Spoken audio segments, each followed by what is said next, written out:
Hello friends, आप सभी का हमारे यूट्यूब चैनल पर स्वागत है।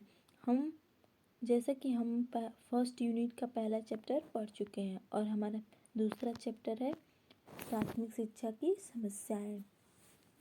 आज इसके हम कुछ शॉर्ट नोट्स देखते हैं, उसके बाद से हम ऑप्शनल करेंगे। प्राथमिक शिक्षा की समस्याएं हमारा सेकेंड चैप्टर है। तो प्राथमिक शब्द का सामान्य अर्थ है प्राथमिक या मुख्य। प्राथमिक शिक्षा का अर्थ है प्राथमिक शिक्षा या मुख्य शिक्षा। ये प्राथमिक शब्द का और प्राथमिक शिक्षा का अर्थ है। संकुचित या परंपरागत दृष्टि से प्राथमिक शिक्षा का अर्थ कक्षा 1 से 5 तक की शिक्षा से है। यानी संकुचित अर्थ में 1 से 5 तक की शिक्षा को प्राथमिक शिक्षा कहा जाता है, जिसमें बच्चों को त्रिया पढ़ना, लिखना और हिसाब लगाना सिखा दिया जाता है।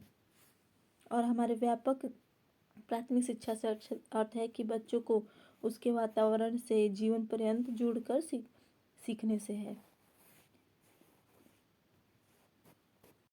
फ्रेंड्स, अब हम पढ़ेंगे भारत में प्राथमिक शिक्षा के उद्देश्य क्या क्या हैं। तो सर्वप्रथम भारतीय शिक्षा आयोग हंटर कमीशन ने 1882 में प्राथमिक शिक्षा के 2 उद्देश्य निश्चित किए थे।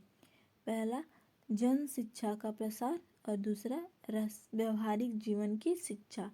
ये 2 उद्देश्य हंटर कमीशन के द्वारा निश्चित हैं। फिर नवंबर 2000 में राष्ट्रीय शैक्षिक अनुसंधान एवं प्रशिक्षण परिषद NCERT ने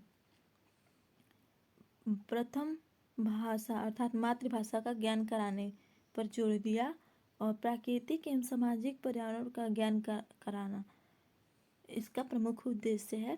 खोज विधि को सिखाना, जिससे बच्चा करके सीखे, खोज करके सीखे, स्वयं से खोज जांच पड़ताल करके सीखे। और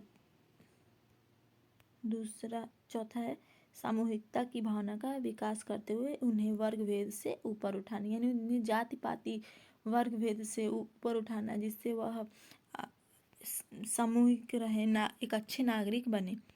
यहाँ पर प्राथमिक शिक्षा की आवश्यकता और महत्व है। महत्व क्या है? तो पहला है प्राथमिक शिक्षा की नींव का पत्थर है। दूसरा है प्राथमिक शिक्षा व्यक्तित्व निर्माण का आधार है, यानी प्राथमिक शिक्षा से पर्सनैलिटी डेवलपमेंट होती है। तीसरा है प्राथमिक शिक्षा जन शिक्षा है, पीपुल एजुकेशन। चौथा प्राथमिक शिक्षा सामान्य जीवन की शिक्षा है। पांचवा प्राथमिक शिक्षा भारत के व्यक्तित्व की पूर्ण शिक्षा है।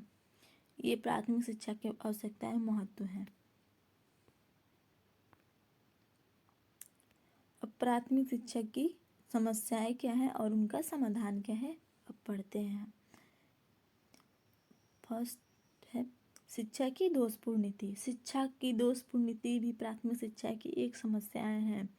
इस समस्या का समाधान है 6 से 14 आयु वर्ग के बच्चों के लिए निःशुल्क एवं अनिवार्य शिक्षा की व्यवस्था और दोषपूर्ण नीति को बदला जाए। ये दोषपूर्ण नीति है, इसको बदल दिया जाए और 6 से 14 वर्ष की जो आयु के बच्चे हैं उनको निःशुल्क और अनिवार्य शिक्षा दी जाए। इससे प्रशासन भी एक कारण है, और जिसमें धन की कमी है, प्राथमिक शिक्षा पर नियंत्रण नहीं है। इसका समस्या का समाधान है कि फीस, प्राथमिक शिक्षा की फीस को कम किया जाए, सभी को समानता दी जाए पढ़ने के लिए और प्राथमिक शिक्षा को अनिवार्य किया जाए। दूसरा है दोषपूर्ण पाठ्यक्रम।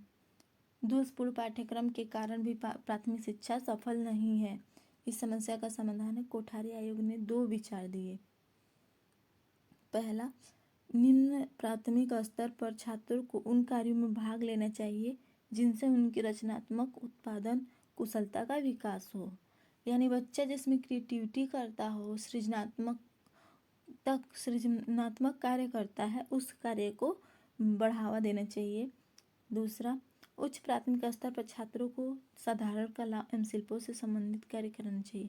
यानी बच्चे जब प्राथमिक शिक्षा में हो तो अभी से उनको छोटे मोटे कलाओं और शिल्प सिखाने चाहिए। चौथा समस्या है अपव्यय एवं अवरोधन की समस्या, इसमें हम अपव्यय और धन की का अर्थ अच्छे से समझेंगे। अपव्यय का शाब्दिक अर्थ है फिजूल खर्च। शिक्षा के क्षेत्र में अपव्यय से तात्पर्य किसी बच्चे के शिक्षा के किसी पाठ्यक्रम में प्रवेश लेने के बाद उसे पूरा किए बिना बीच में ही छोड़कर चले जाने से है। बीच में छोड़कर चले जाने से है पाठ्यक्रम में प्रवेश लेने के बाद। जैसे कि मान लीजिए कोई प्राथमिक विद्यालय में बच्चा क्लास 1 में एडमिशन लेता है और वह क्लास 1 में पूरा पढ़े बिना या फिर 1 से 5 तक जो प्राथमिक शिक्षा है उसको पढ़े बिना उस विद्यालय से अपना नाम जो है कटवा लेता है और वो वहाँ से वो पढ़ाई छोड़ देता है, उस विद्यालय में फिर से पढ़ने नहीं जाता है, तो ये अपव्यय है। यानी उसका जो एडमिशन में फीस लगा था वो सब वो खर्च हो जाता है, लेकिन वो कोई शिक्षा प्राप्त नहीं करता है। ये होता है अपव्यय।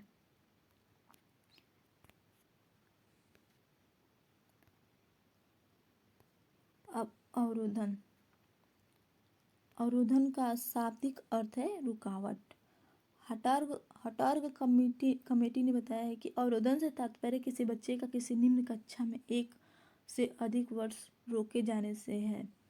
मतलब एक से अधिक वर्ष तक रोके जाने से है। अगर कोई बच्चा क्लास 2 में एडमिशन लेता है और फिर वह अगले क्लास में अगले साल नहीं जाता है, यानी 3 में न जाकर फिर से वह 2 में ही पढ़ता है, तो यानी उसके जो शिक्षा 1 वर्ष का था उसको 2 वर्ष ग्रहण करता है, जिससे उसके शिक्षा में अवरोधन हो जाता है, यानी रुकावट आ जाती है।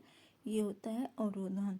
और इन समस्याओं का समाधान है, पहला, 1 अप्रैल 2010 में जो सर्व शिक्षा अभियान लागू किया गया था उसको अच्छे से क्रियान्वयन किया जाए।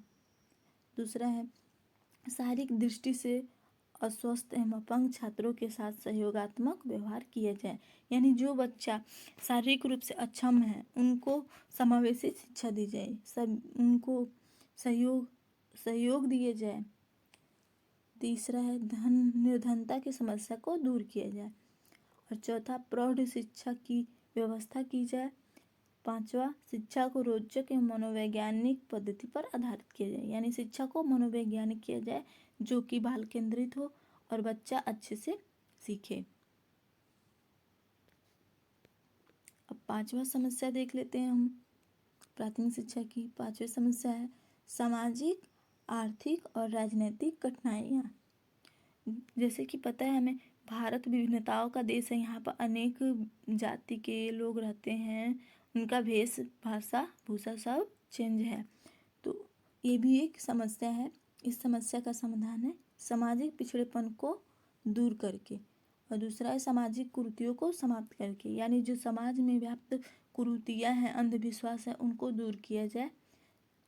तीसरा है धार्मिक कट्टरता को दूर किया जाए, यानी सभी बच्चों को दी जाए शिक्षा की सभी जाति वर्ग के लोग सभी भाई बहन के समान हैं, सभी एक साथ रहें, इससे धार्मिक कट्टरता दूर होगी। होप ये नोट्स आपको हेल्प किए हों, और ये बहुत ही शॉर्ट नोट है यूनिट 1 के चैप्टर 2 का। प्लीज़ होप ये आपको वीडियो पसंद आया हो। Please like, subscribe and share. Thanks for watching. और मोर वीडियोज़ के लिए इस चैनल को सब्सक्राइब कर लें।